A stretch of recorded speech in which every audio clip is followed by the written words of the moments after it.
much easier to do a quick video, so I'll do that now.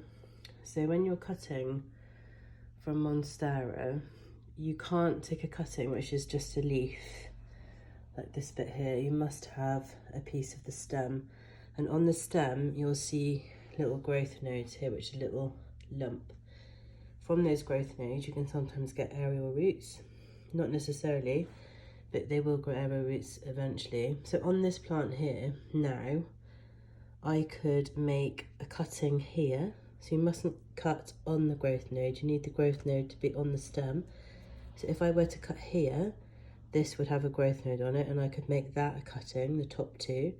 And then this one here has a growth node here. So that aerial root will grow in the water. And so I could cut here, and I could cut here, and that would make two. There is a chance that this part here would also grow, but without a leaf it might struggle. That's what they call in the business, that's a wet stick.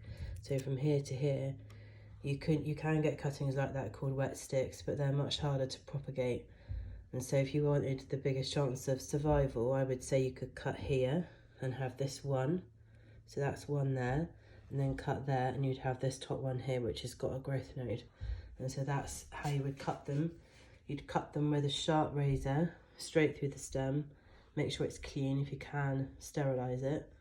And then you leave them to callus for a couple of hours. And then once you've left them to callus, you pop them into water like this.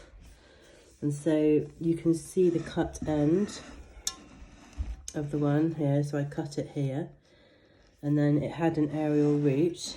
And you can see the brown part of this root was aerial root, it was pre-existing.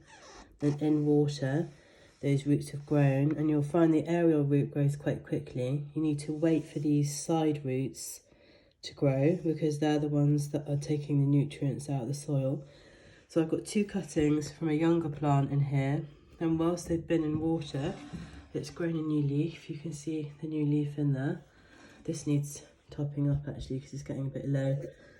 So I'll leave these in here until they develop a better root system. So these little roots on the sides here are really important.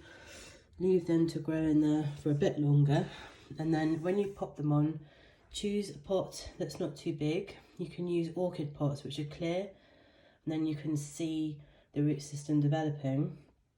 When you first take them out of water, it can be a bit of a struggle. I found that New Zealand fern fibre is really good. You can buy it on Amazon.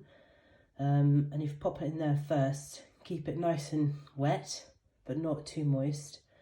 And then let the roots start to grow.